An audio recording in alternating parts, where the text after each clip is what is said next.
retrouver ce matin pour le dernier numéro de Taxi Presse de cette semaine.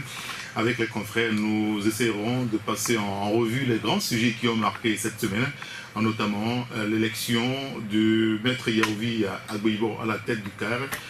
L'homme qui était derrière les rideaux est revenu au devant de la scène. Nous en profiterons pour relancer le débat de renouvellement de la classe politique de l'opposition et la place qu'occupe aujourd'hui la jeunesse au sein des formations politiques. On va en parler et ça nous amènera à aussi évoquer les questions de l'alternance politique au Togo. Le sujet a été largement évoqué cette semaine par les journaux. Nous parlerons également de la situation en Gambie. En Gambie où Yahya Jammeh refuse toujours de quitter le pouvoir. La CEDEAO est en place pour mener le combat avec le leader gambien. Que va-t-il se passer dans les prochaines heures en Gambie où l'armée de la CEDEAO est déjà sur place avec le Ghana, le Togo, le Sénégal et bien d'autres pays. Nous reviendrons sur le sujet avec les confrères en studio. Bienvenue. Retour en studio avec mes confrères. Bonjour Ferdinand Haïté. Bonjour Eric et bonjour à tous les auditeurs, bonjour aux amis de Taxi FM et tous ceux qui sont sur la plateforme Taxi FM. Merci de nous avoir rejoints. Bonjour Fabrice Pétézi. Bonjour à toi et bonjour à tous les auditeurs. Et ça fait plaisir de vous retrouver en studio. Merci, c'est un plaisir également de retrouver aussi bien les confrères que les auditeurs qui ne nous ratent pas tous les vendredis. C'est bien cela. Bonjour Abi Alpha. Et bonjour à la rédaction de Fréquence, à l'animateur Eric, Taxi FM, on a gardé les vieilles habitudes. Donc à tous ceux qui nous écoutent, à ta rédaction, à l'administration, bonjour. Et on se retrouve pour une rentrée, pour une nouvelle aventure. Ça commence comme cela. Et nous allons commencer par les éperviers du Togo qui ont un match très important ce soir à 19h face donc, au Maroc. Le Maroc que nous connaissons un petit peu bien. Le Togo va jouer pour peut-être garder sa chance de qualification pour les quarts de finale. Après le match héroïque, le match nul héroïque réalisé lundi dernier. Ferdinand, vous êtes habillé en épervier ce matin.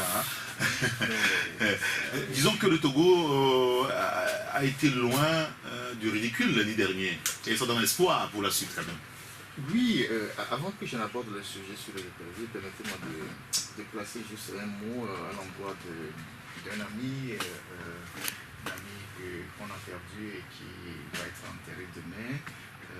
C'est quelqu'un que je connais depuis plus de 20 ans. On faisait les débats depuis 1999 et le 5 janvier dernier, il est décédé à la suite d'une courte maladie. Je parle de Dominique Beguessou, que beaucoup connaissent. Lui et moi, on a fait beaucoup de choses. Il avait ses positions, on avait des notes, on faisait des débats, autant théâtrement et tout. C'était quand même douloureux d'apprendre la dernière fois qu'il est décédé. Et sa veille, c'est ce soir. Et puis demain, il sera inhumé. C'est quelqu'un qui avait le sens des relations, qui était fraternel. Et voilà, je voudrais le rendre hommage et puis avoir une pensée pour lui, sa famille et puis ses proches. D'accord. On parle des éperviers. Pour les éperviers, le plus grand souhait aujourd'hui, c'est qu'on gagne. Si on ne gagne pas, ça va être difficile pour la suite.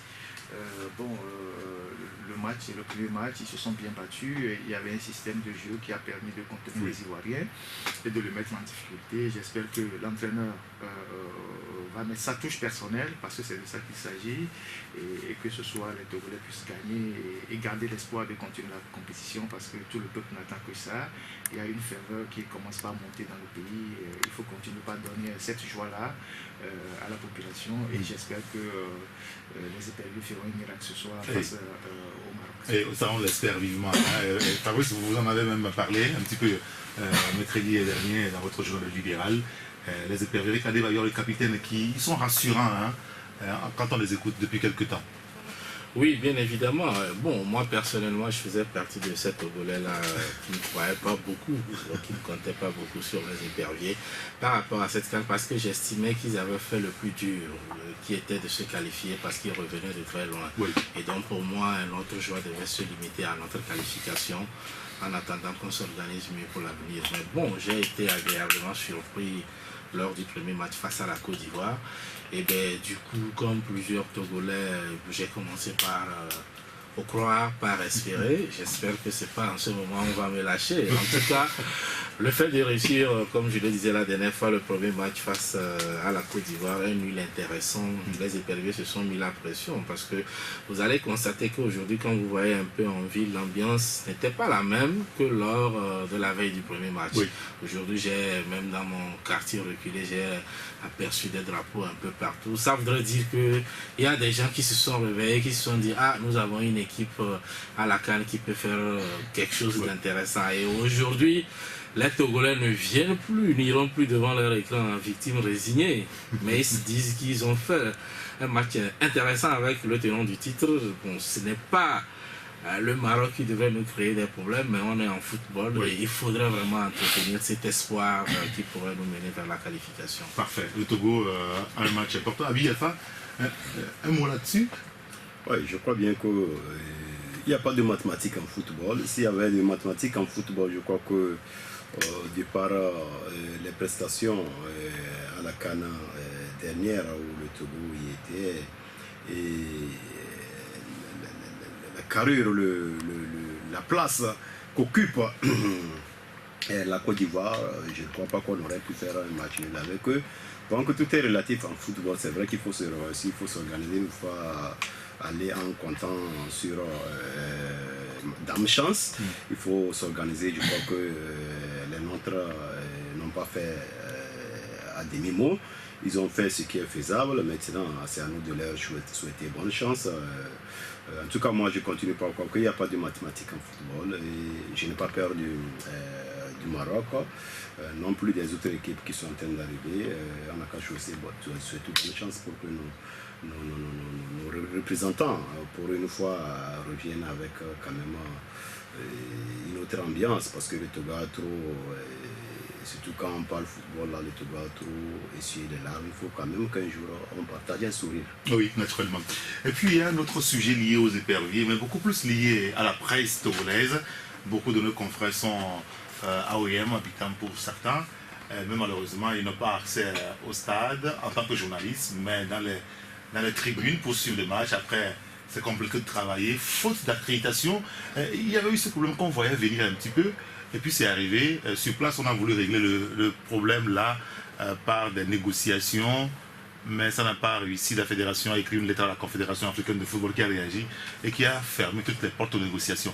Ferdinand, comment est-ce que vous appréciez cela? Parce qu'on parlait d'accréditation. Non, d'abord, moi, je suis désolé pour les confrères. Et j'imagine leur amertume, oui. l'état dans lequel ils sont amers, ils sont actuellement. Mais je suis désolé pour eux parce que journalistes sportifs qu'ils sont, ils sont censés connaître les règles de fonctionnement de la CAF, surtout en termes de médias. Quand vous allez dans des compétitions de ce genre, il faut s'accréditer. Et l'accréditation, c'est un truc individuel. C'est pas la fédération qui organise une accréditation en groupe des journalistes, mais c'est les journalistes qui vont sur le site de la CAF pour se faire accréditer individuellement. Parce que dans le processus d'accréditation, il faut votre passeport, il faut une photo de vous, il faut votre carte de presse. Et lorsque vous êtes accrédité, ils sont libres d'ailleurs de vous donner l'accréditation ou pas, mais lorsque vous êtes accrédité, une fois que vous êtes sur le terrain, on vous donne votre badge qui vous donne accès à la cabine de presse et à tous les endroits où la presse doit travailler. Alors les gens ne sont pas accrédités, ils arrivent au Gabon, le processus a été lancé, tout le monde le savait, ils sont arrivés au Gabon, et voilà, ils se retrouvent sans accréditation et ils voulaient faire les couloirs pour qu'on les accrédite. Ça ne se passe pas comme ça. Et je crois que les nôtres doivent s'habituer davantage à ces genres de conférences ou d'activités sur le plan international, parce qu'on est trop fermé aussi au Togo. Nous, on a l'habitude d'aller à des grandes conférences. Oui, il faut s'accréditer. Par exemple, je donne un exemple. L'élection présidentielle en France, ça serait dans 3 ou 4 mois. Moi, j'ai déjà envoyé ma demande d'accréditation au Quai d'Orsay. Donc, c'est pas lorsque ça sera fermé que vous allez demander des faveurs pour qu'on vous accrédite. Et je crois que la fédération même a fait une erreur d'écrire à la CAF pour demander une faveur pour les journalistes. Parce que ça démontre que la fédération elle-même, dans son administration, ne maîtrise pas les tests. Donc, nos confrères qui sont aujourd'hui au Gabon, qui sont en train de faire cette amère expérience, il faut qu'ils apprennent à maîtriser les tests, à savoir les règles, comment ça fonctionne. C'est pas au stade de Kégué où on vient, on rentre, on sort comme on veut. Même actuellement, au stade de Kégué, il faut prendre l'accréditation maintenant. Maintenant, il faut prendre l'accréditation. Donc, je crois que c'est important pour eux. À leur retour, il faut qu'ils apprennent à maîtriser les tests avant de voyager. Ah, on attend des bagarres sur les médias à leur retour ici à Lomé. On sait comment ça se passe habituellement. Oui, oui, vous l'avez bien dit, au stade de Kégué, même on ne rentre pas comme cela. Sauf que toutes les fois, même quand il y a un match international, des championnats, je lis souvent les communiqués de la direction de la communication qui demande aux gens de faire des demandes d'accréditation. Et généralement, les petits médias sportifs entre griffes, eux, ils en font. Mais nos grands journalistes sportifs, c'est des célébrités. Ils n'ont pas besoin de faire une demande d'accréditation. Et à la veille du match, ils sont les premiers à avoir parfois leur badge. Parce que, on estime qu'ils sont sur le banc. Je crois que cette erreur, on a transporté à l'extérieur. Et comme le disait Ferdinand, le fait même que le secrétariat général écrive à la CAF, moi je crois que il fallait cacher cette honte-là autrement, parce que vous n'allez pas voir. Il semble que ces journalistes qui sont en déplacement là, qui sont là-bas, ils ont mis tellement une pression terrible sur la fédération pour qu'on puisse régler leur cas. Ça peut je crois que nous passons. Je crois que nous passons le temps dans des émissions pareilles à critiquer les autres, la fédération par rapport à l'organisation. Je pense que nous avons Blaiseau qui est au téléphone qui veut réagir par rapport à ce sujet. Bonjour Blaiseau.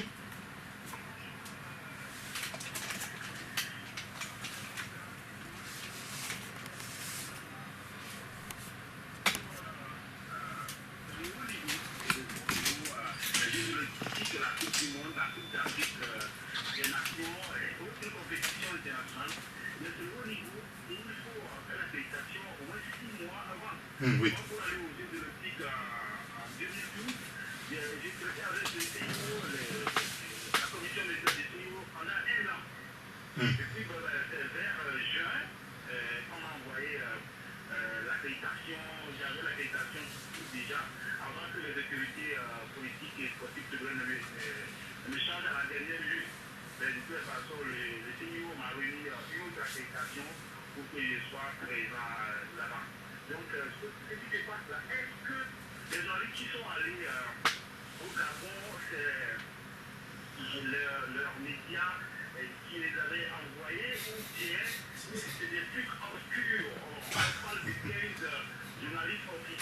Oui. Est-ce que ceux qui sont allés au Gabon savaient qu'ils devraient aller au Gabon?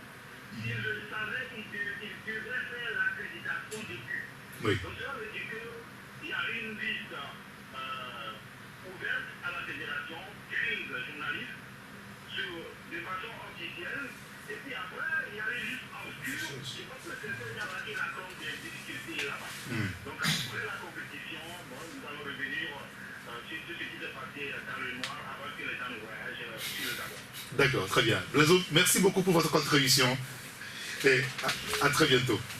Oui, je crois que ça clarifie la situation. C'est des cooptations de dernière minute. Parce qu'en réalité, même si moi, mon organe a les moyens pour envoyer mon journaliste sportif, je vais m'assurer au moins qu'il a l'accréditation avant de lui payer un billet. Parce que ce qui est curieux, même dans la délégation des journalistes, les 15 là, il y a à peine 2 qui avaient leur accréditation. Oui, donc on ne peut pas amener les gens au Gabon avant de chercher à savoir s'ils sont accrédités ou pas. Je crois que même, et puis c'est là aussi il faut comprendre que si aujourd'hui peut-être on met la pression sur la fédération, peut-être qu'il y a une raison.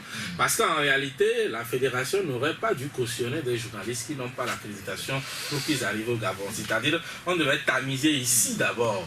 Est-ce que vous avez l'accréditation? Maintenant, parmi ceux qui ont l'accréditation, même si on ne prend pas tout le monde, c'est dans ce lot-là qu'il fallait prendre des gens. Maintenant, il ne faut pas aller sur le terrain et puis demander à ce qu'on écrive pour qu'on vous fasse. Ça c'est des... Parfois, on dit la CAF, la FIFA, il y a les fraudes. C'est des portes comme ça qui entraînent les fraudes. Et donc, généralement, aujourd'hui, ils sont déjà là-bas. Pourquoi on les convertisse en supporters, surtout qu'on n'en a pas assez.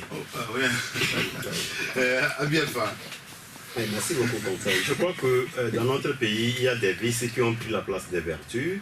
excusez-moi, je ne veux pas généraliser, mais à un niveau plus supérieur que la fédération, quand les gens voyagent, moi je n'ai jamais voyagé, je ne sais pas comment ça se passe, mais nous sommes avec des confrères qui sont des habitués de ces voyages. Quand les gens voyagent, même au niveau de la présidence, qu'est-ce qui se passe?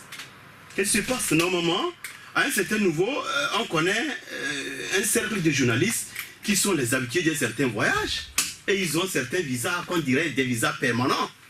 Ce n'est pas à la dernière minute qu'on appelle Eric, ouais, il y a les États-Unis à aller, Eric qui va voir si son passeport n'est pas encore périmé.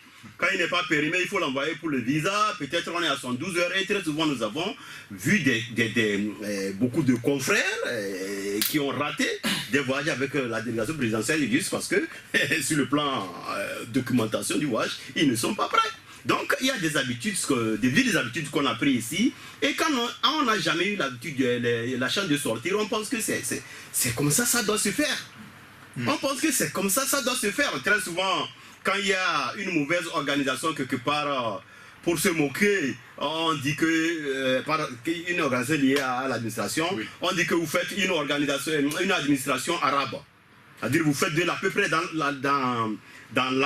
l'administration parce que les gens supposent que les Arabes ne maîtrisent pas trop ces rouages-là. Mais malgré ça, quand les conférences arabes que moi j'ai eu à participer, mais ça se fait des mois avant. Des mois avant. D'abord, l'accréditation, ça fait partie des documents que tu présentes avant de prendre le visa. C'est comme ça partout. Donc, quand on dit que les gens ont pris l'avion ici, ils arrivent là-bas, avant de voir comment je vais rentrer dans les cabines des journalistes, ça fait problème. Soit, comme l'a dit le confrère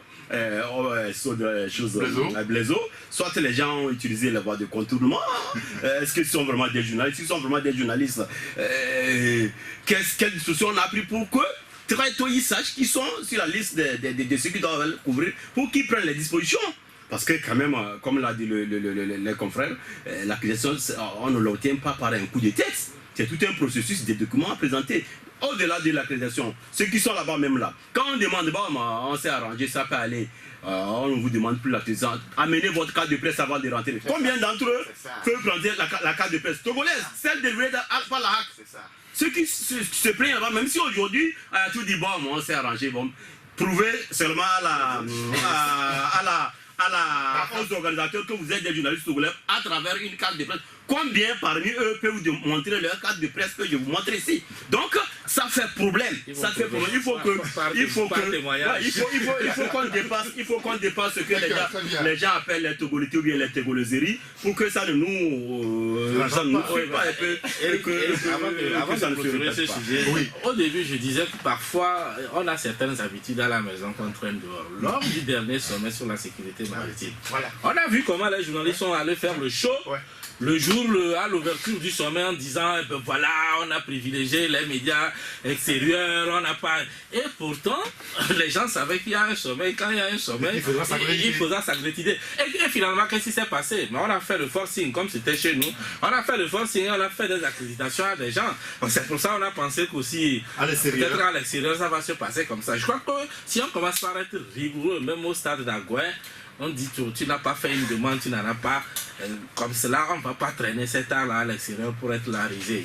Et puis l'enjeu est aussi sécuritaire. Il faut qu'on sache qui rentre dans le... Parce que c'est un événement de grande taille. Ça mobilise des gens. Avec aujourd'hui les problèmes de sécurité et tout, il faut qu'on sache qui est là. C'est comme vous prenez un avion. Si demain l'avion a un problème, il faut qu'on sache qui sont ceux qui ont embarqué dans l'avion. Oui. Il faut qu'on ait la liste de ceux qui ont embarqué dans l'avion. S'ils avaient un billet d'avion, un passeport, un document de voyage et tout. Il faut qu'on regarde dans les données. Donc, vous ne pouvez pas débarquer comme ça sans avoir vos noms dans les données et demander ce qui se passe. C'est ça aussi. Il y a des journalistes qui se plaignent au Gabon qu'on leur donne l'accréditation, mais ils n'ont jamais leur nom dans le média Channel de la CAF. Parce qu'il faudrait d'abord s'inscrire en tant que membre de Média Channel avant que vous ne fassiez l'accréditation même. Mais la question, il y a d'autres Togolais journalistes qui sont accrédités, qui sont pour les événements. Il y a Noël, il y a Shalom, il y a Fifi, il y a Sombami, il y a d'autres qui sont accrédités. Il y a Steven qui sont accrédités. Pourquoi les autres ne sont pas accrédités? Comme Abil a dit, ils sont combien à avoir une carte de presse? Parce que pour l'accréditation, il faut aussi présenter une carte de presse.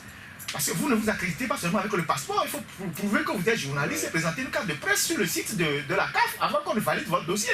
Et donc, si vous trouvez des voies obscures pour voyager, vous débarquez là-bas avec vos appareils, vos enregistrements, Et au bout du compte, on constate que vous n'avez pas de papier pour couvrir le match, on vous laisse de côté. Maintenant, et ça aussi, c'est des billets d'avion perdus. Parce que, oui, c'est des billets d'avion perdus. Parce que ce voyage-là, ce séjour... C'est pour aller travailler. Oui, c'est et là, pour aller ils travaillent travailler. pas. Les gens sont allés, ils ne travaillent pas. Oui, Et ils ont 30 000 francs par jour. C'est ce qu'on a prévu pour des gens de cette catégorie. Parce que les officiels ont 70 000 francs par jour comme prime de journalière. Et ceux qui sont dans cette catégorie, ils ont 30 000 francs par jour. Et s'ils font 20 jours, 30 jours, 50 jours, vous imaginez ce que l'État paie. Donc on ne peut pas se comporter comme ça. Moi, j'espère que ces journalistes-là, s'ils le sont vraiment, lorsqu'ils vont rentrer au pays, comme ils sont des journalistes sportifs, il faut qu'ils apprennent à maîtriser les caisses et à tirer les leçons de cette mésaventure-là pour que demain, s'il y a une grande compétition quelque part, ils ne débarquent plus avec sans papier, qu'on les mette dehors. Bien. Alors, on va évoquer un autre sujet, on va rester sur la presse, hein, puisqu'il faut qu'on parle aussi de nous, de nos difficultés aussi.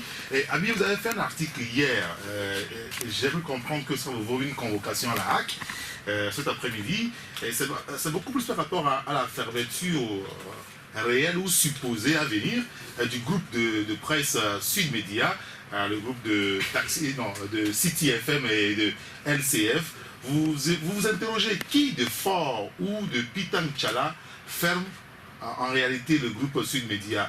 Vous dites que la traversée du désert continue pour Pascal Bobina à la fin. Quel est le problème à peu près, puisque la semaine dernière on a vu des communiqués du PPT là aussi, là-dessus. Évidemment, pour commencer par le PPT, j'ai même passé un communiqué du PPT, le communiqué que le PPT a fait condamnant cette verve-là à vouloir fermer ce groupe de presse. Au Togo, on n'en a pas trop eu quand les quelques-uns qui émergent, on pense qu'ils doivent être, c'est-à-dire ils doivent être au garde à vous, ça fait problème. Tu sais, avant de poursuivre, je vais dire qu'il faut que la HAC, moi je fais partie de ceux qui ont publié plusieurs fois des dossiers pour dire que notre HAC, on ne donne pas les moyens à notre HAC les moyens de sa politique. Je me suis plaint du fait qu'au Bénin voisin, le président de la HAC se présente, se déplace avec des motards qui l'accompagnent devant et derrière. C'est tout un protocole autour de lui, tout comme un premier ministre. Et quand tu vois un président de la HAC, bien simplement de la HAC au Bénin, tu vas envier. Mais donc je fais pas de ceux qui ont plusieurs fois publié des situations comme ça pour dire qu'il faut qu'on mette notre HAC à sa place, là où elle doit être. Mais quand dans certains comportements, on vit cette réalité, on se dit, bon, est-ce que ça vaut la peine? Tu sais, il faut que le nouveau président, que je respecte bien, que je connais de vieille date, M. Pitang Tchala, nous apprenne les bonnes habitudes. C'est une institution quand même de la République, tout comme la Cour constitutionnelle, tout comme tout ce que vous savez. Qu'on évite d'inviter les gens comme ça par des coups de fil. Qu'on adresse des courriers à ceux qu'on veut voir, avec des raisons pour lesquelles on les cherche. Et il se prépare, il répond, ça fait déjà 2 fois. C'est par un coup de fil qu'on t'appelle, oh, M. Abiy Alpha, le président voudrait machin. Et quand tu demandes même pour quelle raison, on ne veut pas te dire. C'est comme si on va là-bas pour traiter dans un couvent. Non, c'est une institution. Si j'ai mal fait un article, qu'on me dise par rapport à ça, on te cherche. Je pense que vous comprenez. Donc il faut que M. Pitang Tchala, si c'est son administration qui fait ces ratés-là, que ça se corrige, c'est lui qui veut gérer de cette façon, que ce n'est pas la bonne manière. Donc ce soir à 16h, à 15h30, je répondrai. Je ne sais pas encore exactement pourquoi. Parce que très souvent, quand nous publions, qu'on nous appelle, tu es tenté de reparcourir tout ton journal pour voir si entre-temps, un mois a glissé quelque part que je n'ai pas contrôlé. J'ai revu hier nuit toute ma parution. Je ne vois pas ce qui peut justifier que je réponds ce soir. Mais j'y serai. Rien ne m'empêche d'être, à moins que je ne sois pas là. Donc j'y serai, je vais voir. Mais vraiment, il faut que ça change. Parce qu'en moins d'1 mois, ça fait déjà la deuxième fois que je réponds devant cette institution. Je ne sais pas. Non, mais parfois, quand parfois on rentre dans certains détails, ça commence par remonter la non, au sujet, par rapport au groupe Sud Média. Qui veut du mal à Sud Média? Ouais, tu sais, je disais dedans que tout récemment des rumeurs se sont amplifiées, comme quoi, depuis que Bodje est sorti, il ne dit rien, c'est que quelque part derrière ce silence, il y a les conciliabules de couloirs qui ont commencé depuis la cellule, qu'il est possible qu'il retourne dans sa grande famille. Et nous avons déposé nos yeux pour attendre pour voir. on n'a pas encore vu. Quand ce monsieur-là qu'on soupçonne d'un probable retour au régime, quand on le traque à travers son groupe de presse, il y a paradoxe, il y a problème, nous avons du mal à comprendre. Et puis quand c'est un Pitan Tchala qui est devant cette bataille, moi je me dis que Pitan Tchala, ce n'est pas quand même quelqu'un qui ne connaît pas la presse, il connaît d'abord ses réalités politiques. Il pourrait y avoir grandi dedans, et il connaît aussi le milieu dans lequel il évolue. Il ne peut pas, par un coup de tête, se lever et dire que je ne veux plus de bodionnage, il y a ceci que je dois fermer. C'est en cela que moi je soupçonne fortement à 90% la même politique derrière. Et je me dis, si c'est comme ça, ça fait problème. Il faut que les gens... Mais en même temps, ce qu'il faudra peut-être expliquer, c'est qu'on demanderait un certain nombre de documents pour pouvoir renouveler la fréquence. Le même groupe de presse, le même groupe de presse a un récépissé en bonne et due forme. On ne donne pas une autorisation d'installer des fréquences à un groupe de presse. Et après 10 ou bien 5 ans avant de voir si son dossier est conforme ou pas. Je suis désolé. Je suis désolé qu'on me dise aujourd'hui que dans la constitution du dossier du groupe Sud Média, il y a des pécadilles, ça me fait problème. Donc, je ne sais pas, comme je l'ai dit, exactement de quoi. Et puis quand on approche les responsables de ce groupe de presse, même ils ne comprennent pas le pourquoi. Ils s'étonnent. Donc, on va voir de quoi seront faits les jours à venir par rapport au sort qu'on veut bien réserver à LCF. Mais vraiment, si ça va commencer comme ça avec Pitan Tchala, ça ne promet pas quelque chose de rose. Fadida, oui, moi je dirais juste que sur la HAC, j'ai aussi quelques appréhensions parce que, vous voyez, lorsque la nouvelle équipe est arrivée, le président a invité les journalistes à des échanges. Il disait oui, qu'il souhaite vraiment que la collaboration soit une collaboration fraternelle, on est entre des confrères et tout. Et depuis quelques semaines, on voit que les choses sont en train de virer. Parce que moi, Abi a dit qu'il était, c'est la deuxième fois, moi, on m'a déjà envoyé là-bas 3 fois. Et 3 fois, et je ne veux pas vous dire ici comment ça s'est passé, mais et la 3e fois quand je suis sorti, j'ai dit ça commence pas à être sérieux. Et il faut qu'on y réfléchisse parce que nous sommes à la fois journalistes, mais nous sommes à la fois des défenseurs de la liberté de presse. Et quand nous sentons que notre liberté va être menacée parce que notre opinion dérange, il faut que nous aussi on se prépare. Et je crois que la phase là, c'est dans cette phase là que nous rentrons actuellement. Et on va se préparer, on ne va pas se laisser marcher dessus, surtout lorsque on veut nous étouffer. Et par rapport au groupe LCF, je crois que cette affaire date de l'équipe Kokutozo. Et il semblerait même que lui avait été demandé de fermer cette télévision, mais il n'avait pas voulu, ce qui lui a valu au dernier jour de sa vie une certaine indifférence et tout. Aujourd'hui, le dossier rebondit. Et qu'est-ce qu'on dit? On dit que ce groupe n'avait pas les dossiers au complet. Mais quand vous fouillez très bien, vous voyez que ce groupe a des dossiers. Depuis 2012, ils ont redéposé leurs dossiers parce qu'au départ, ce n'est pas la HAC qui attribuait les fréquences. C'était la RTP. Et un appel d'offres avait été lancé en 2007. Et les promoteurs du groupe Sud Média ont gagné cet appel d'offres-là et ont payé même la garantie de 20 millions par, j'en ai parlé, par la PTCI, une garantie qui a été libérée. Et le délai même d'expiration, c'est cette année, mais en juin. Donc, on ne comprend pas pourquoi on demande à un groupe comme ça de renouveler ces dossiers. Et lorsque la question a été posée, le groupe a dit, mais ce n'est pas vous qui attribuez les fréquences au départ. Donc, adressez-vous à la structure qui attribue les fréquences pour voir si nos dossiers sont là-bas ou non. Mais quand cela ne tient, ils ont refait le dossier et le dossier est totalement complet. Maintenant, on dit oui, qu'il y a un problème d'actionnariat et ce n'est que pour ça qu'on veut fermer la télévision. On dit, mais le problème d'actionnariat, qui se plaint de l'actionnariat? Est-ce que quelqu'un est parti se plaindre que bon, je suis associé avec vous, vous m'avez grugé et que bon, maintenant, moi je réclame mes actions. Si une action comme ça est entamée en justice, là la HAC peut dire, ah, comme les actionnaires ne s'entendent pas, nous, par mesure conservatoire, on laisse tomber le dossier et on arrête l'émission pendant que les actionnaires s'entendent dans la justice. Il n'y a rien de cela, mais on sent des velléités de fermer ce groupe de presse. Et moi, ce qui me dérange, c'est que nous n'avons pas d'entreprise de presse solide au Togo.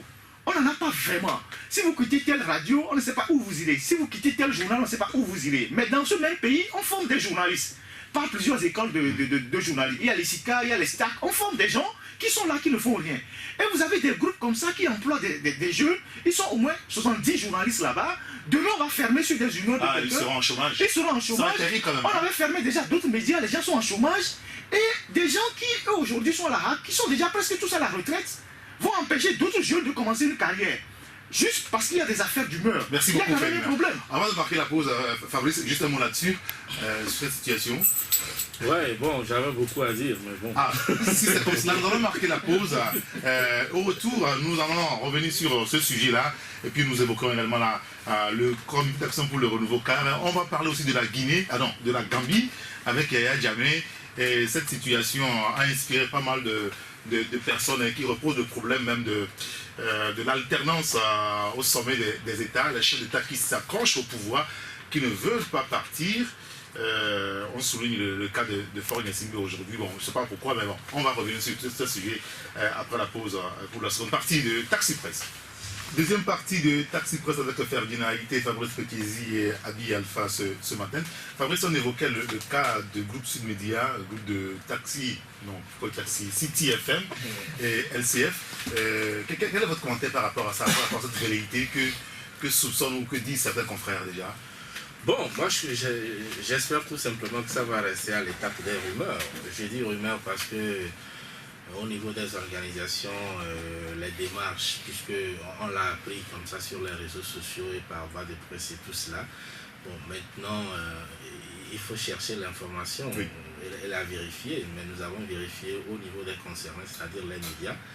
LCF qui fait partie par exemple du CONAP, on a vérifié et ils ont confirmé qu'il y a une velléité comme cela, il y a une mise en demeure et tout cela. Alors, on a eu la version de nos confrères. C'est vrai que par la suite, il nous a été rappelé qu'en fait, ce n'est pas LCF et City FM, il y a d'autres radios également, par exemple Radio Daoul Bassar, à l'intérieur, il y a une radio Océan, Anéro, Moisson Finale, à Notien, donc ils sont nombreux. Donc eux, on n'a pas encore leur version pour savoir en fait qu'est-ce qu'on reproche à ces médias-là, mais au niveau de LCF, on a quand même plus ou moins une idée. Mais j'avoue que les démarches également au niveau de la RAC, pour l'instant, n'ont pas été fructueuses pour qu'on sache exactement si vraiment il y a une éventualité de fermeture. Bon, on a appris par la suite qu'il y a quand même un moratoire qui est là. Je crois qu'on a une réunion avec ces médias-là au niveau du CONAP pour voir exactement la conduite à tenir si ça s'avérait. Maintenant sur le plan, moi personnellement par rapport à cela, je crois que à toutes les fois qu'on ferme un média, c'est toujours un recul en ce qui concerne la liberté de presse. C'est-à-dire que dans la mesure où c'est des médias qui sont déjà là et qui émettent, qui emploient déjà des gens, je crois que la simple des solutions, même si on a des éléments de preuve que le dossier n'est pas vraiment constitué, la simple des solutions, c'est de donner l'occasion aux gens de compléter ce qu'il y a lieu de compléter. Ça ne tue personne. Mais maintenant, aller carrément refermer, peut-être réattribuer des fréquences à d'autres personnes, je crois que ça ne serait pas la solution idéale. Quelque part, on dit, même si vous êtes en train de prendre une décision légale et vous vous rendez compte que les conséquences de cette décision légale-là sont très nocives, je crois que la sagesse voudrait quand même de réfléchir par deux fois. Parce qu'aujourd'hui, quand je prends l'exemple de LCF et City FM, s'il n'existe pas, ça fera du mal. Ça fera du mal à beaucoup de gens, aussi bien les auditeurs que ceux qui sont employés là et autres. Bon, les confrères. Le fondateur, je suis dans les médias, je gère un organe, je sais que forcément ces gens-là ne vivent pas de ça. Et généralement, quand vous interrogez ceux qui ont créé la radio et tout cela et autres, bon, c'est le coût que ça a, on ne vit pas vraiment de ça. Et parfois, mais quand même, il y a des gens qui... Ouais, on met de l'argent, moi j'ai travaillé sur une radio, je sais ce que ça coûte la gestion d'une radio. Mais il y a quand même des gens qui sont employés là-bas, qui ont fondé leur foyer à partir de là. Et donc, quand on ne ferme pas, quand un média est là, ça ne fait du mal à personne. Mais quand on le ferme, ça fait du mal à plusieurs gens. Donc je crois que dans ce genre de situation, je crois que la sagesse va prévaloir et on comprendra qu'on n'a pas besoin d'aller là parce qu'aujourd'hui, le pays est observé. Ce n'est pas forcément à cause de Millennium Challenge qu'on demande de ne pas former, non. Millennium Challenge, ça fait des années qu'on vit sans ça. Mais c'est des habitudes quand même que nous devons adopter dans nos pays pour l'intérêt d'abord des nationaux. Et si à part après, ça peut produire d'autres bénéfices, tant mieux. Donc je crois qu'on suit quand même le dossier, on espère qu'on n'en arrivera pas à une fermeture comme on suivra le dossier de près. Oui, Ferdinand. Moi, j'insiste sur l'aspect humain de la chose. Fabrice vient de le développer. Vous savez, nous, on est des responsables d'organes. Nous avons créé des entreprises, nous employons des gens, nous injectons de l'argent tous les jours dans les parutions. Oui. Vous voyez, mais il y a des gens qui n'ont jamais rien investi dans la presse, ou peut-être ont fait une carrière dans l'administration jusqu'à leur retraite. Parce que c'est beaucoup d'argent. Et quand vous prenez l'alternative, moi, j'ai pas moins de 15 collaborateurs. Et ces 15 collaborateurs-là, vous imaginez combien de personnes ils nourrissent. Et donc, aujourd'hui, on a plein de jeunes qui veulent venir travailler chez nous, ne serait-ce qu'un stage. Mais on ne peut pas les recevoir parce qu'on n'a pas les structures pour les recevoir. Et donc, il n'y a pas d'entreprise de presse solide au Togo qui puisse absorber tous ces jeunes-là qui sortent des écoles de journalisme tous les jours. Il y en a 2 qui sont officiellement connus, mais il y en a d'autres aussi dans le pays qui forment les journalistes. Alors, si les rares entreprises de presse qui sont là, qui emploient déjà les gens, qui permettent aux jeunes de s'exercer, de se former, de gagner peut-être un peu d'argent à la fin du mois, on se met à les fermer. Finalement, qu'est-ce qu'on veut faire pour le pays? C'est ça le problème. En Afrique, on dit souvent au Togo, quand une personne travaille, c'est juste un village qui vit. Oui. Parce que dès qu'on dit que vous travaillez, X vous appelle, j'ai besoin de 1000 francs, j'ai besoin de 10 000, j'ai besoin de 5 000, maman est malade, grand-soeur est malade, et vous donnez de l'argent. Alors, vous mettez tous ces gens-là sur les carreaux pour faire quoi à la fin? Donc, moi, je voudrais que ceux qui s'activent pour prendre ces genres de décisions réfléchissent bien, parce qu'eux aussi, certains parmi eux sont des promoteurs de médias. Si demain, quelqu'un se lève et ferme aussi, eux aussi leurs médias, je ne sais pas s'ils seront contents. Donc il faut faire attention dans la vie. Quand vous avez le pouvoir, il faut savoir l'utiliser dans la mesure des choses pour que demain, les actes que vous posez aujourd'hui ne se retournent pas contre vous. Vous voulez placer un mot, ouais, passer à notre sujet. J'allais ajouter en disant de tenir compte de l'image d'une république du pays parce que c'est devant les mêmes institutions allant de la RTP à la HAC, c'est entre ces deux arcanes-là que la SCF a obtenu son récépissé numéro 8. Quand on disait aujourd'hui que ces deux instances qui sont des démembrements d'une république qui est toujours restée identique, inchangée, qu'aujourd'hui qu'on voit que c'est ce même constitué qui a valu un récépissé à la structure que ce dossier ne réponde pas. Tu vois, ça touche la crédibilité, le sérieux de comment se gère le pays. Je crois que si à un moment donné, même au cas où il y a des décisions, si c'est corrigible, il faut demander à ce que les gens corrigent que de vouloir, sur des sautes d'humeur, vouloir reprendre tout à zéro. Parfait, très bien. Alors, nous allons évoquer le sujet de la Gambie. La Gambie qui est sous le feu des projecteurs depuis plusieurs semaines maintenant, après le scrutin présidentiel, c'est ce côté où Yahya Jammeh a reconnu sa défaite avant de se raviser. Aujourd'hui, la CEDEAO veut utiliser la méthode de force. Est-ce que ce serait la solution véritable, Fabrice? Oui, mais puisque je crois qu'il y a eu quand même plusieurs négociations qui ont été entreprises, qui sont restées infructueuses. Donc aujourd'hui, qu'est-ce qu'il faut faire? Surtout que la CEDEAO s'est déjà engagée et si elle recule, je crois que ça sera un mauvais précédent par rapport à l'avenir. C'est vrai que certains s'inquiètent pour les pertes en vies humaines. Je crois qu'il y a une manière de le faire, hein, et puis c'est pas la première fois. On a vu les forces onusiennes aller déloger Laurent Gbagbo pour que Ouattara prenne le pouvoir. Et donc je crois que... Mais ce qui se passe en Gambie, moi je crois que hier, cette cérémonie de prestation de serment dans une ambassade au Sénégal, c'était ridicule. Il ne fallait même pas. Moi je crois qu'il faut faire les choses. Quand vous prenez la Côte d'Ivoire, Ouattara a été déclaré provisoirement gagnant par l'institution qui a organisé les élections. Et après, c'est au niveau de la Cour constitutionnelle, ça s'est joué. Mais après, il a tout fait pour prêter serment devant ce même président de la Cour suprême, enfin constitutionnelle, Conseil constitutionnel, avant qu'il ne dégage. Et donc je crois qu'il faut faire de telle sorte que... Vous dites que c'est un président, mais il faut qu'il s'impose au niveau du pays. Il faut déloger Yahya Jammeh et puis après on organise une investiture en bonne et due forme. Mais allez le faire à l'extérieur alors que vous avez dit au départ que vous allez le faire en Gambie et finalement vous ne le faites pas là-bas. Bon, vous trouvez des astuces pour le faire ailleurs. Même si à un moment donné Yahya Jammeh paniquait, actuellement il peut se dire mais les gens là, c'est comme c'est des paroles en l'air. Et si ça reste là, parce que même le premier ultimatum a expiré. Aujourd'hui, on dit jusqu'à midi. Oui. Mais il faut passer à l'acte. Bon, on dit qu'on a peur de perdre en vie humaine, mais parfois, si vous voulez avoir les forces de la CEDEAO aujourd'hui sont sur le territoire gambien. Si vous voulez avoir des omelettes, il faut forcément casser les jeux. Hein, parce que là où il est, on sent une certaine fébrilité du côté de la CEDEAO. J'ai écouté de Sousa ce matin. Oui, bon, on sent de la violence dans ses paroles. Mais concrètement, sur le terrain, on dit on survole et tout cela. On a l'impression qu'on veut faire peur à un gars qui dit qu'il est prêt à mourir. Bon, moi, je crois que les Américains sont allés prendre Saddam Hussein.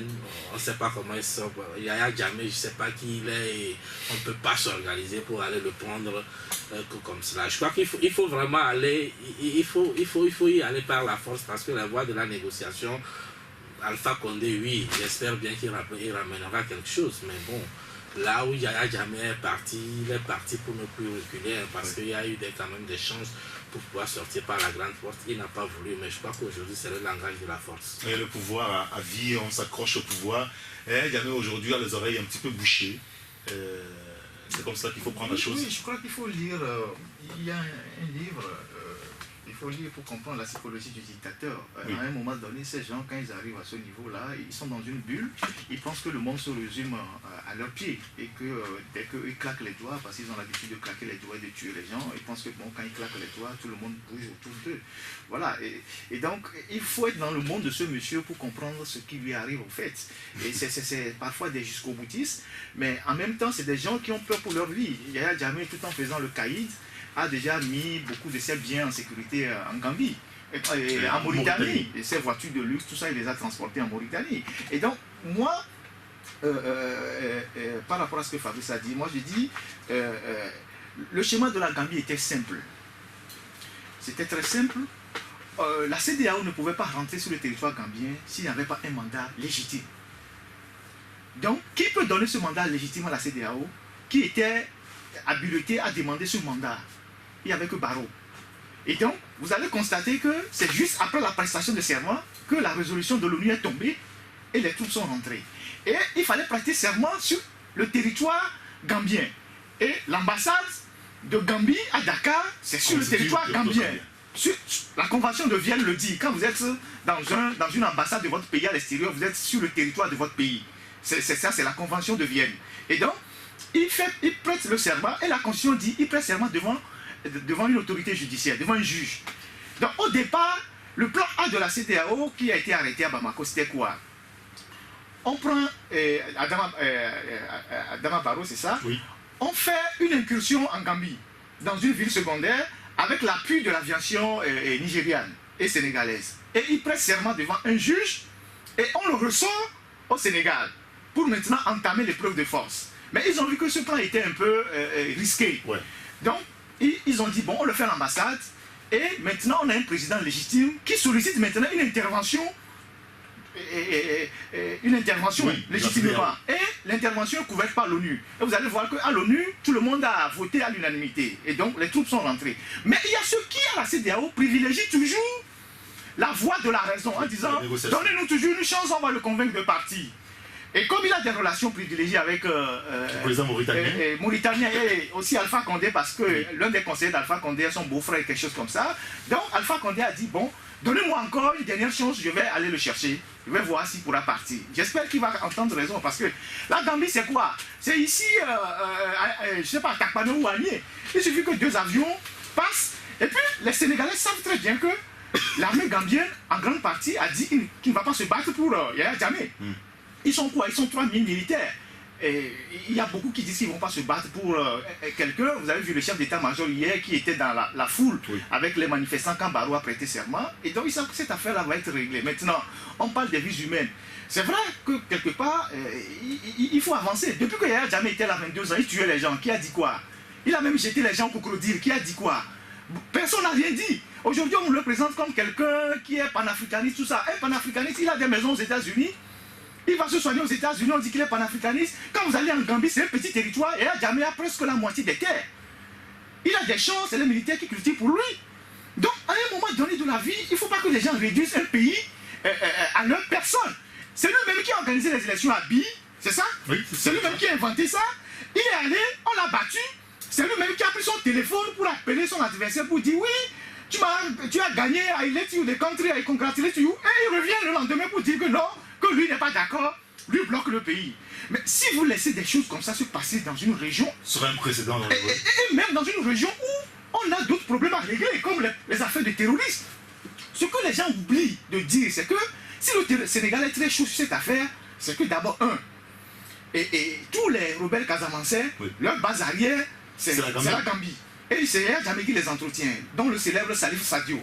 De deux, les derniers renseignements que les chefs d'État ont, c'est qu'il y a des embryons de djihadistes qui commencent à se former en Gambie. Et hier, à Dakar, il y a un professeur qui enseigne à l'université de Dakar, qui est très célèbre, qui a un centre de recherche, qui a dit qu'il y avait des Libyens, des terroristes libyens qui sont venus en Gambie actuellement. En renfort à Djamé. Donc vous voulez qu'on laisse une région à quelqu'un qui est dans des illusions et il veut créer une zone d'instabilité. Mais non, à un moment donné, il faut agir. Il faut agir. Abi Alpha, est-ce qu'il ne faut pas mesurer les conséquences de cette intervention avant de décider finalement d'intervenir militairement? Parce que ça ne servira à rien qu'un petit un morceau de terre qu'on intervienne et qu'après ça embrasse toute la région. Ouais, merci beaucoup. Avant de répondre à cette question, je vais tout simplement dire que Yaya Jammeh, c'est vrai, on sait ce qu'il est. Il a fait le micmac, il s'est fait Harakiri, après il se dit, est-ce qu'il peut, si c'est possible de se sauver, ce qui n'est plus possible. Il y a un adage qui dit, même le chien enragé connaît la cour du chef. Donc, M. Yaya Jammeh, dans sa folie, connaît quand même ses limites. Il connaît la cour du chef. Il sait que sa force militaire ne peut pas résister devant celle de la CEDEAO. Ça, c'est clair. Un bon militaire, il le sait. Il a pris les rênes du pouvoir depuis qu'il était lieutenant. Il a eu le temps de grandir en échelon dans le giron militaire. Il sait que sa force ne peut pas résister aux velléités actuelles. Ça, c'est le premier aspect. Maintenant, quand les juristes disent que il vaut mieux un mauvais arrangement qu'un bon procès, moi je dirais du côté militaire, sans être militaire, qu'il vaut mieux un mauvais accord qu'une bonne guerre. Donc si un mauvais accord peut permettre à Yaya Jammeh de partir, quand bien même certains auraient aimé voir quelque chose de plus, si ça peut le permettre de partir, laisser le pays en paix, pourquoi pas? Et c'est notre souhait. Donc maintenant le monsieur il est là-bas et ça doit permettre de tirer les leçons partout. Tu sais, il n'a fait que 20 ans. Mais 20 ans dans la gestion d'un pays, c'est déjà assez pour que quelqu'un devienne fou. Hein? C'est déjà assez. Quand vous voyez monsieur Yaya Jammeh, qui se fait le guérisseur du sida, qui aligne devant lui des malades de sida, qui fait ses pratiques mystiques avec de l'eau, tout ce que vous savez, moi je l'ai beaucoup suivi. Après, certains meurent, on ne peut pas lui dire que ton patient là est mort, il lui pense que la personne est guérie, il continue se faisant le seul guérisseur du sida en Afrique, parce que c'est le chef de l'État, on ne peut pas lui dire que ça ne vous ressemble pas et que ce que vous faites, c'est de la poudre aux yeux, il a grandi dedans, à côté de lui personne ne peut... Et jeune militaire, au-delà de l'aspect militaire de sa gestion, l'entourage l'a pompé, il se dit à un moment donné incontournable. Et c'est là-bas on est arrivé. C'est là-bas. C'est-à-dire le monsieur il a tellement traficoté les élections, les textes dans son pays qu'il s'est dit à ce quatrième mandat, je veux d'ailleurs tout le monde même, je veux organiser de façon propre les élections, je vais les gagner les mains propres pour vraiment clouer le bec à tout le monde. Il ne savait pas que c'était malgré les gens qu'on le supportait. On le supportait malgré les populations. Et dans l'urne, les populations lui ont donné quelle est sa vraie image par rapport au pays. Donc c'est lui qui devient un problème maintenant. Je tire un coup de chapeau à la CEDEAO. Parce qu'il faut commencer à partir de quelque part. On peut dire que, ouais, parce que justement, cette situation va créer de la jurisprudence. Si la CEDEAO commence par tirer en Gambie, elle va être sollicitée à tirer ailleurs lorsque les présidents aussi refusent de quitter le pouvoir. Donc je disais qu'il faut tirer un coup de chapeau à la CEDEAO. On peut les accuser d'avoir fait deux poids deux mesures parce qu'il y a d'autres, il y a jamais dans d'autres pays, mais ils n'ont rien dit. Les gens ont braqué des élections. Actuellement, ils sont encore chefs d'État. Ils continuent, on ne sait pas quand est-ce qu'ils vont s'arrêter. La CEDEAO n'a rien dit. Peut-être même leurs émissaires n'ont fait que prendre des mallettes dans les couloirs et puis avaliser les élections qui ressemblaient à du braquage politique. Et qu'aujourd'hui, on braque les projecteurs CIA. Mais on peut les accuser de 2 poids 2 mesures. C'est vrai, mais il vaut mieux tard que jamais. Et il faut toujours que ça commence de quelque part. Et si ça commence par la Gambie, pour que demain ça ne contamine pas un autre pays, c'est déjà quelque chose. Parce que les erreurs, une erreur, c'est de reconnaître qu'on a fait une erreur. Mais l'autre chose, c'est de pouvoir s'arrêter et de ne pas aligner des erreurs. Là-bas, ça devient un crime. Et je crois en cela, je dis que la CEDEAO, ça vaut la peine. Je crois et j'ai su de ceux qui ne continuent pas encore qu'il y a un degré ou de force partira. La Gambie vivra en paix. Et je ne crois pas. Et puis si on balance la fibre ethnique par rapport à l'ethnie aussi, le monsieur au départ je vous disais ici qu'il est plus sénégalais que gambien. C'est un Sénégalais. C'est un Sénégalais de naissance. Son village natal est au Sénégal. Donc c'est pas la faute des choses que je vous ai expliqué sur le pas revenir qu'il est devenu gambien. Donc par rapport à l'ethnie, ce n'est pas lui qui est membre, qui appartient à l'ethnie majoritaire. En Gambie, s'il y a une force sur laquelle il doit compter, c'est l'armée qui a commencé par faire défection. Je crois que la CEDEAO doit tirer les conséquences et qu'il n'aide pas désormais à cultiver d'autres jamais parce qu'on en a plein et suivez mon regard. Oui, je crois que la différence en Gambie et ce qu'on a eu en Côte d'Ivoire et au Gabon, quand vous prenez la Côte d'Ivoire, il y a eu des résultats qui ont été proclamés et qu'on a dit que c'est X qui a gagné. Oui. Et c'est pratiquement le même scénario en Gambie où on a également dit que c'est Adama Barrow qui a gagné. Adama Barrow qui a gagné. Contrairement au Gabon, on a déclaré personne gagnant.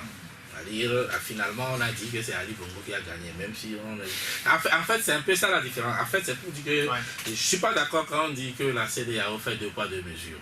Quand vous prenez par exemple le cas du Togo en 2005, effectivement, quand il y a eu coup de force, où l'armée a fait allégeance à Faure Gnassingbé, ils se sont lancés dans une démarche, c'est-à-dire le retour à l'ordre constitutionnel.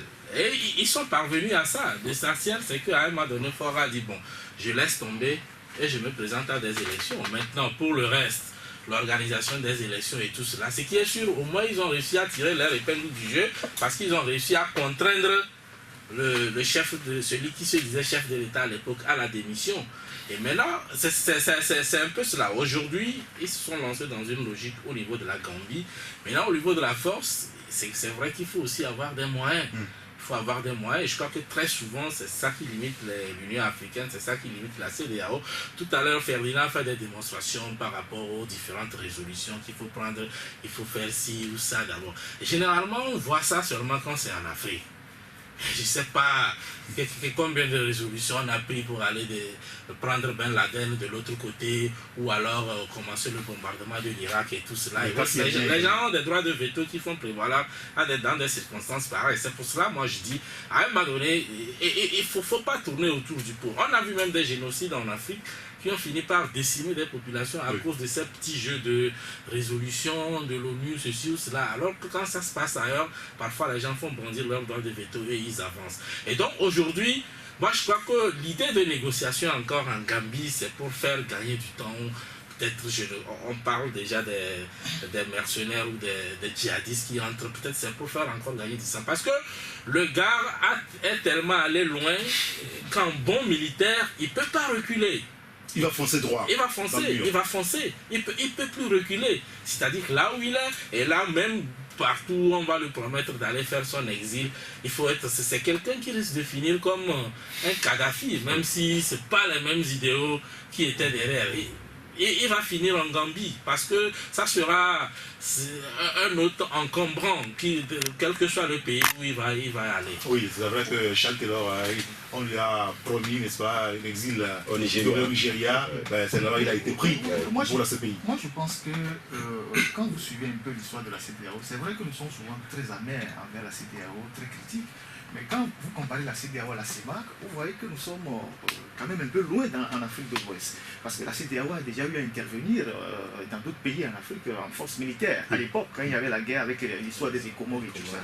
Et quand vous voyez bien que dans la CEDEAO, quand le Nigeria décide de prendre les devants, ou le Ghana, on voit bien que la CEDEAO est tirée vers le haut. Aujourd'hui, les pays qui sont vraiment en ligne, ou en première ligne, c'est d'abord le Nigeria, qui a dépêché un navire de guerre, qui a fait un blocus naval, qui a fait maintenant un blocus aérien, avec le Sénégal qui a, je dirais, des intérêts particuliers, parce que la déstabilisation de la Gambie signifie la déstabilisation du Sénégal, parce que la Gambie, c'est un bout de territoire calfeutré dans le Sénégal. La Sénégambie. Voilà, c'est la Sénégambie, voilà. Donc, et vous voyez le Ghana aussi qui y va, et vous avez le Togo, même le Mali. Et bon, les gens disent, oui, on lit les gens, ils disent, oui, il y a des problèmes de Boko Haram, pourquoi le Nigeria? Mais il y a des attentats en France, mais la France est sur des opérations de guerre. C'est ça, c'est ça quand on est militaire, c'est ça. Et donc, moi, je pense que l'enjeu est d'abord sécuritaire. Au-delà de la démocratie, l'enjeu est d'abord sécuritaire. Parce que les fiches de renseignement que les chefs d'État ont, nous qui sommes ici, on ne l'a pas. Parce que c'est un bout de territoire qui commence pas à devenir une menace pour la zone. Parce que celui qui contrôle ce bout de territoire est prêt à tout. C'est la stratégie de la terre brûlée. À un moment donné, il faut l'enlever. Et je pense que, moi, de mon point de vue, il n'y avait pas vraiment... L'option militaire n'était pas acceptée par tout le monde dans la CEDEAO.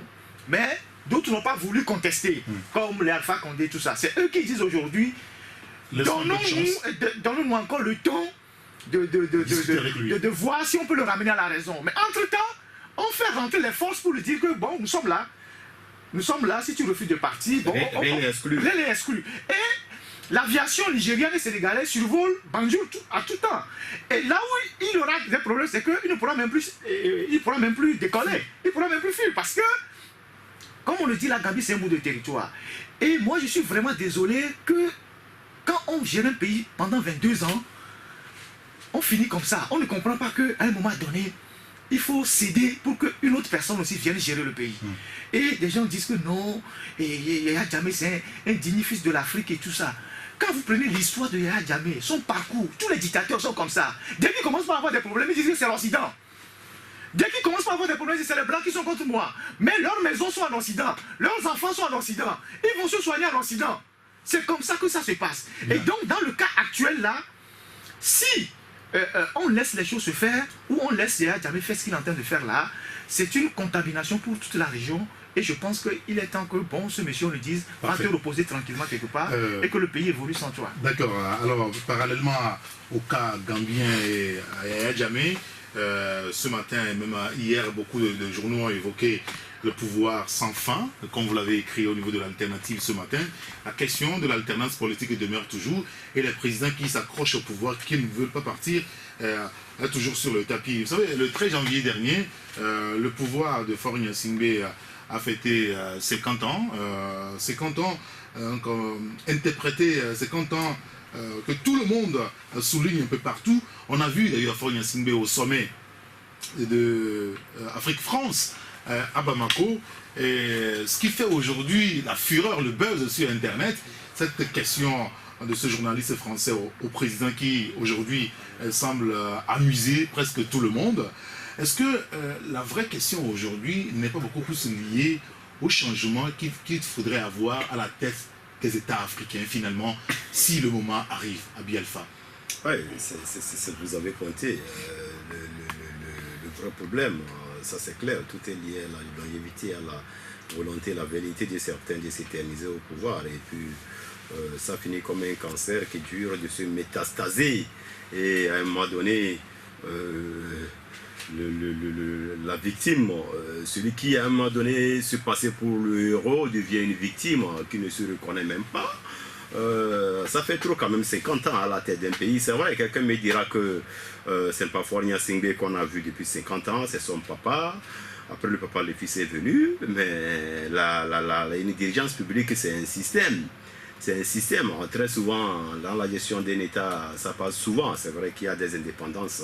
C'est-à-dire qu'il y a certains qui y arrivent par la voie indépendantiste. Il n'est candidat d'aucun parti, mais il fonce et puis ça marche, il met les moyens et puis il remporte. Mais très souvent, la tradition, surtout française, nous a habitués au canal des partis politiques.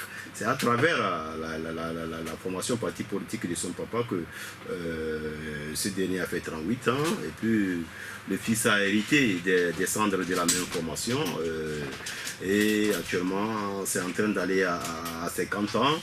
Et après 50 ans, on ne sait pas quand est-ce que ça va s'arrêter, là-bas il y a problème.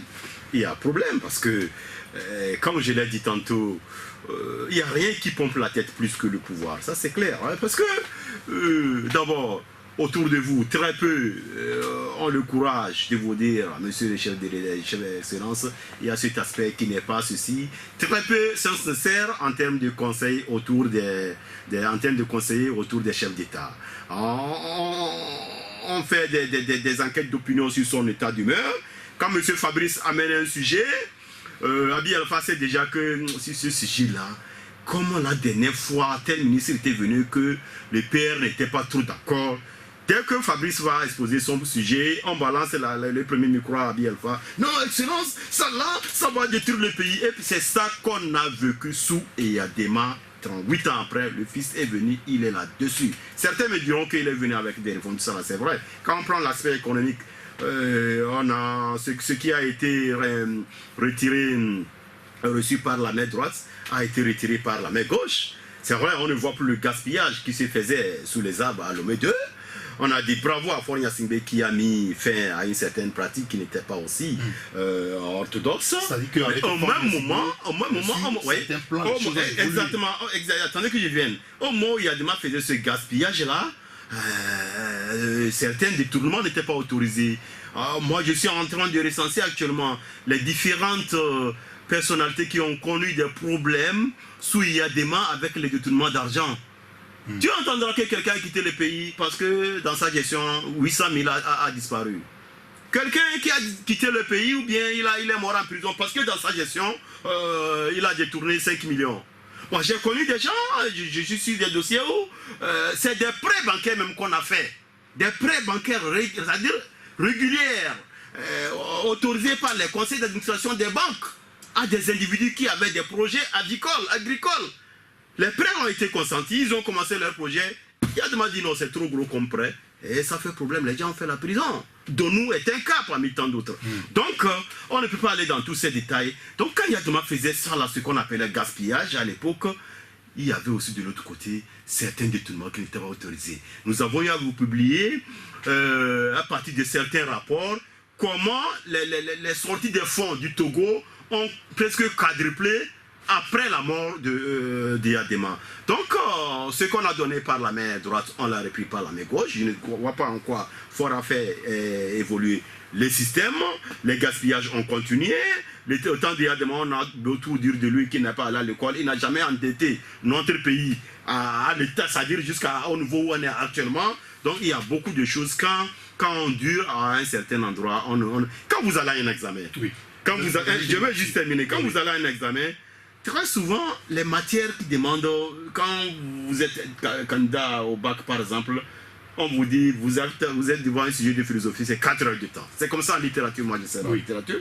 Mais très souvent, si vous ne faites pas une effort pour que dans la première heure, vous faites ce que les Anglais appellent le brainstorming, pour réunir les grands axes de votre devoir, pour vous en sortir dès le premier moment.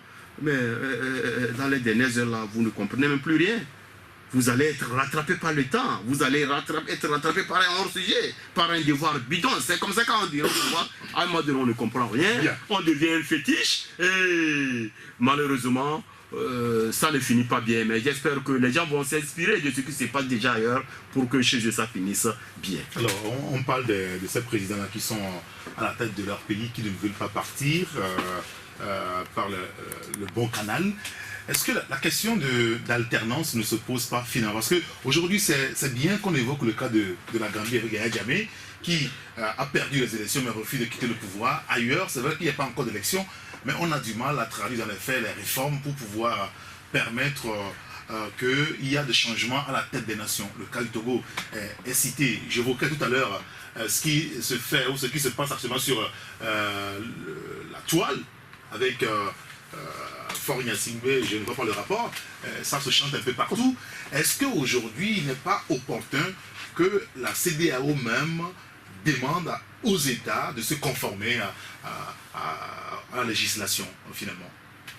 Oui, mais Pour éviter ce qu'on est en train de voir aujourd'hui. Oui, c'est qui la CEDEAO?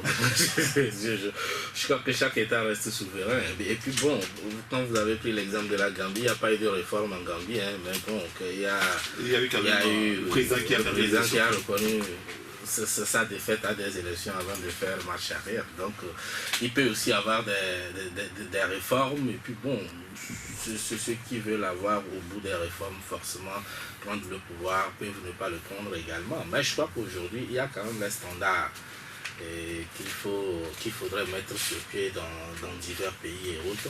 Et la problématique de l'alternance. Bon, parfois, quand vous posez cette question au niveau du Togo, les avis divergent. C'est-à-dire qu'aujourd'hui, tout à l'heure, dans votre introduction par rapport au sujet, vous avez parlé de Faure qui a fêté ses 50 ans le 13 janvier dernier. C'est quand même de son régime. Oui, bon, alors que Faure Gnassingbé n'a rien à voir avec le 13 janvier. Oui, mais ça, c'est 13 janvier, sa famille est au pouvoir depuis 50 ans. Bon, je ne sais pas si on lui a posé la question, je ne sais pas si Kwacha Gnassingbé est comptable, par exemple, de la gouvernance de Faure Gnassingbé, je ne sais pas. Ben, je sais quand même que un Gilles-Christ Olympio, un jour on peut lui poser des questions sur à partir de l'année où son parti a fait alliance avec celui d'Unir et autres. C'est pour dire que, et le 13 janvier, il remonte à 1963. Oui. Il est revenu en 1967 et Adéma en faisait quelque chose de personnel à lui. Donc aujourd'hui, on ne peut pas situer la gouvernance de Faure Gnassingbé par rapport au 13 janvier et lui imputer ses 50 ans, même si c'est son père qui a fait une autre partie. Et donc, tout à l'heure, Abi Alpha a eu à relever certaines différences et autres aujourd'hui. Et Adéma a dirigé avec des gens qui aujourd'hui se sont retrouvés de l'autre côté. Et Faure Gnassingbé fait avec des gens qui étaient hier ailleurs. Et donc aujourd'hui c'est clair. C'est clair que quand vous prenez le cas du Togo par rapport à la Constitution, à l'état actuel, peut-être qu'on peut lancer les débats sur la crédibilité des élections qu'on organise. Si vous êtes dans la logique que tout ce qui s'organise comme élection se dit pipeau, ce n'est pas du vrai, là bon, il y a matière à discuter. Mais si on estime que les élections qui sont organisées sont crédibles, je crois qu'aujourd'hui, même si on ne touche pas à une virgule au niveau de la Constitution qu'on a, on peut avoir l'alternance. On peut l'avoir. Et il suffit que quelqu'un perde les élections et qu'une autre vienne, ça passe. C'est pour cela que je dis aujourd'hui, le vrai débat, c'est au niveau de la crédibilité des élections qu'on organise. Et là, bon, les gens sont partagés là-dessus. Certains estiment que ce n'est jamais crédible. Et d'autres estiment que, bon, ça s'est amélioré et autres. Et moi, je dis aujourd'hui, on peut avoir l'alternance. Faure Gnassingbé peut perdre les élections en 2020. S'il a en face de lui un candidat qui est capable de lui faire perdre les élections. Et ça, on peut ne pas avoir les réformes et avoir cette alternance-là. Mais là où c'est important d'avoir les réformes, c'est qu'il faut les avoir parce que ce n'est pas la personnalité de Faure Gnassingbé qui compte. Parce qu'il peut s'en aller aujourd'hui et quelqu'un d'autre vient et fait pratiquement peut-être la même chose que les Togolais ou une partie des Togolais n'auraient pas souhaité. Et c'est pour cela qu'il faut repartir, il faut faire table rase pour recommencer. Pas forcément pour que Faure quitte le pouvoir et que même s'il quittait ce pouvoir, celui qui vient gère autrement, qu'on ne lui fasse pas les mêmes reproches. Je crois que c'est en cela l'importance des réformes et c'est pas forcément pour le fait qu'on aboutisse à l'alternance. Sinon, l'alternance, on peut l'avoir aujourd'hui sans une virgule au niveau de la Constitution et des tests que nous avons. Ferdinand, vous avez suivi aussi ce qui fait le buzz sur Internet. Vous en avez parlé dans votre journal d'ailleurs aujourd'hui. En même temps, la question de l'alternance, le changement au sommet de l'État ou des États africains, puisque on est parti de la Gambie, cela est très important finalement pour les... Oui, tout à fait. Population. C'est important. C'est là où je ne partage pas la première partie de ce que Fabrice a dit, en disant que un système politique a toujours un fondement. Ça ne sort pas comme ça ex nihilo. Quand vous allez en Corée du Nord, on sait que bon, c'est le père qui est passé, Kim Il-sung, après Kim Jong-il est venu, et puis après aujourd'hui Kim Jong-un. C'est-à-dire que s'il n'y avait pas le père, le fils ne serait pas là. Et c'est le même système. L'appareil est mis en place pour que le pouvoir soit toujours gardé dans le même giron. Vous voyez. Et donc, en 2005, on a bien vu que quand Eyadema est décédé, c'est l'armée, notamment les officiers, qui sont allés prêter allégeance à quelqu'un qui ne devait pas succéder à son père de façon constitutionnelle. Et la suite, on a vu ce que ça a donné. Et donc, on ne peut pas dire que ce régime-là, le père et le fils est à dissocier. Non, c'est la continuité du système. Vous voyez. Et donc, le fils, parce que si le père n'avait pas mis cet appareil-là en place, avec tous ceux qui sont allés faire allégeance pour faire en sorte que le fils reste au pouvoir, le fils ne serait pas là. Donc, il emporte l'entière responsabilité. Bon, maintenant, en ce qui concerne ce qui se passe dans la région, c'est vrai que nous sommes en 2016, on n'est plus dans les années 1970. Et quand vous êtes un peu sur les réseaux sociaux, vous voyez comment les jeunes aujourd'hui réagissent. Nous, on n'est plus relativement jeunes. Vous voyez comment les jeunes réagissent aujourd'hui, qui ont envie de voir autre chose dans leur pays que ce qu'on voit jusqu'à ce jour. Et quand il y a alternance dans un pays, vous voyez comment les gens sont vraiment contents. Vous sentez qu'on veut la même chose ici. C'est pour ça que, moi, quand on fait le débat au Togo, on dit les avis sont divergés. Je dis, qu'est-ce qui relève du bon sens? Qu'est-ce qui relève du bon sens? Les avis peuvent diverger, mais en tant qu'humain, qu'est-ce qui relève du bon sens? Est-ce que c'est normal qu'en 56 ans d'indépendance, une seule famille peut confisquer un pouvoir pendant 50 ans? Est-ce que c'est normal? Est-ce que ça ne choque pas le bon sens? C'est dans ce sens-là qu'il faut mener le raisonnement. Et donc aujourd'hui, quand on voit comment elle est en train de régler le cas gambien, et quand la Gambie, le cas gambien va être réglé, Faure va être un peu en étroit, je suis désolé de le dire. On a bien vu comment il était très embarrassé lorsque le journaliste lui a posé la question. Vous avez bien vu les images. Si vous êtes un observateur précis, vous décryptez les images, vous avez vu. Parce que lorsque le journaliste a commencé par rigoler avec lui, il pensait que bon, c'était quelque chose qui allait être gentil. Dès que le journaliste a posé la question, il s'est très embarrassé. Il a jeté son regard à gauche et à droite avant de dire bon, mais lui ne voit pas le rapport. Le confrère Togo Réveil pense que Faure Gnassingbé a plutôt recadré le journaliste français. Oui, bon, c'est son avis. Oui, mais c'est parce qu'on a vu sur les images et c'est parce qu'il a été relayé après. Et donc, vous voyez très bien que c'est les deux pays qui se sont opposés au protocole additionnel de la CEDEAO en disant nous refusons la limitation de mandat. Vous voyez. Et lorsque ça a été fait comme ça, je peux vous dire que dans le milieu diplomatique même de la CEDEAO, les gens n'ont pas aimé en disant mais pourquoi? Il y a des experts togolais qui participent à des conférences qui sont tout le temps doigtés comme ça par les autres. On dit mais le togolise, tout ça. Et donc les gens sont très embêtés. Donc demain, on ne restera que seul. C'est pour ça que quand on a de l'anticipation, il faut savoir gérer ces situations pour que demain, les événements ne vous surprennent pas. Parfait. Quand vous prenez notre petite sous-région, je l'ai dit ce matin sur votre antenne, vous prenez le Ghana, vous prenez le Burkina et vous prenez le Bénin, tous ces trois chefs d'État sont à leur premier mandat. Oui. Tous ces trois chefs d'État sont à leur premier mandat. Le Burkina était un peu le verrou. Le verrou a sauté depuis le départ de Blaise. Et en 2020, le Ghana, c'est un mandat de 4 ans, je crois.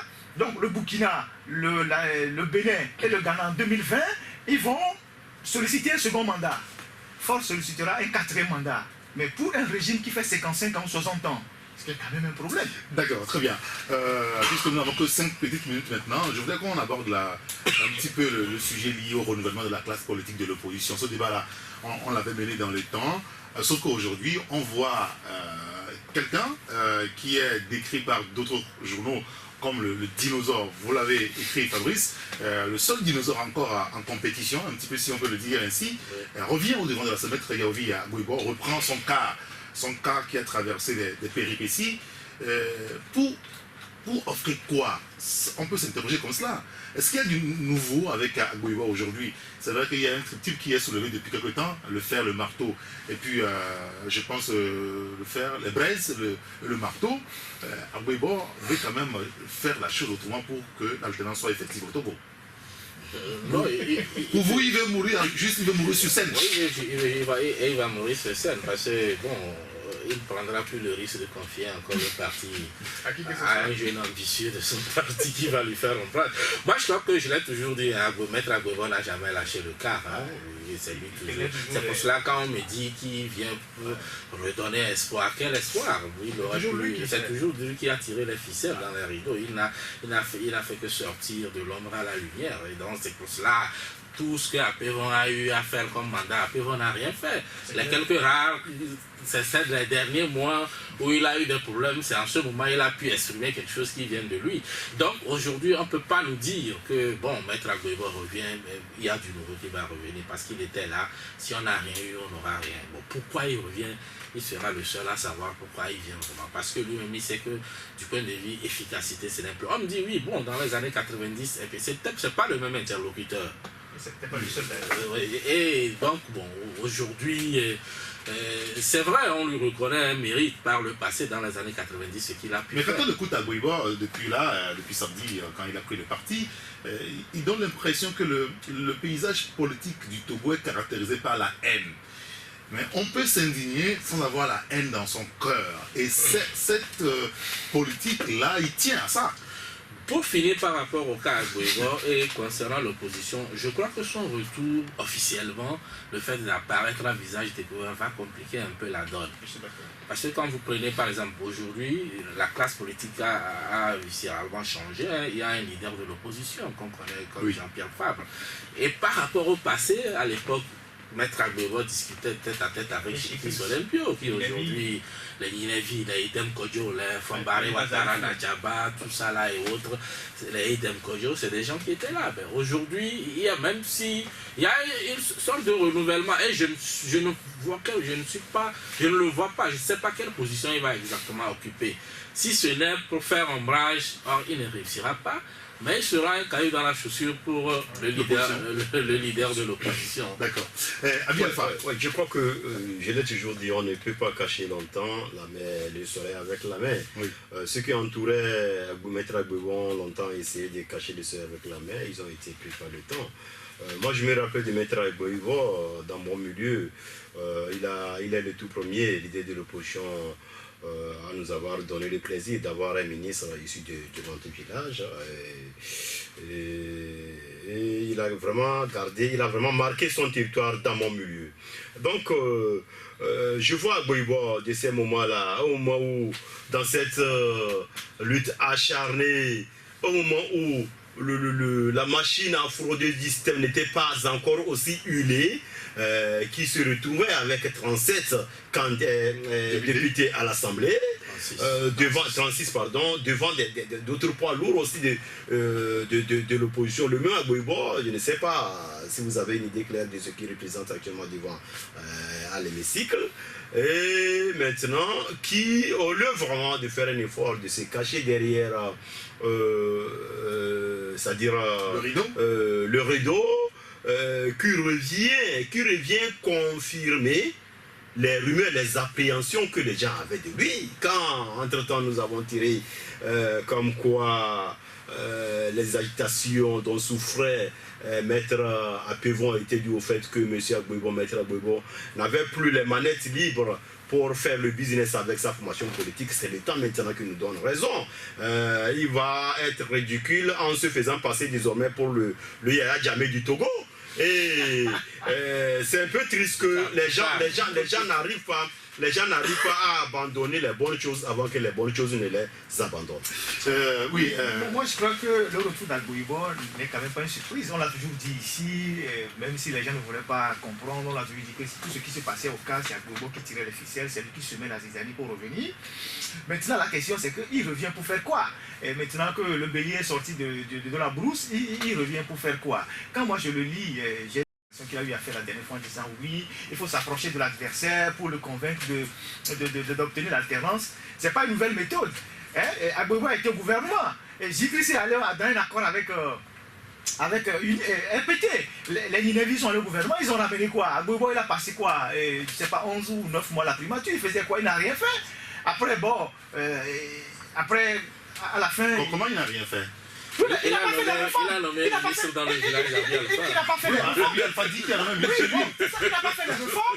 Et ce sont ces gars même du CAR qui disaient que il leur a dit que s'il faisait les réformes, c'est l'UFC qui allait profiter de ces réformes, et il a fait bloquer les réformes. Après, il était tranquille dans sa primature, on lui a réservé une suite à Palm Beach, il allait se reposer en bonne compagnie pendant longtemps, et puis bon voilà, aujourd'hui il veut faire quoi? C'est pour semer la zizanie, c'est tout. Bon, d'accord, très bien. Ça, c'est votre analyse, votre pensée.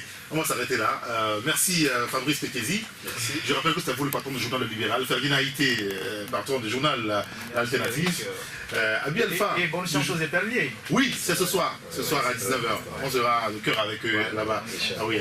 Merci beaucoup. Ceux qui attachent les choses ici pour que l'équipe ne gagne pas. Lâchez tout ça. Arrêtez avec les féticheurs. Hein. Sinon, le plus grand féticheur, il y a jamais, mais là, il a des problèmes. Bien, merci de nous avoir suivis. On se retrouve la semaine prochaine pour une nouvelle aventure sur la radio. D'ici là, portez-vous bien. Au revoir.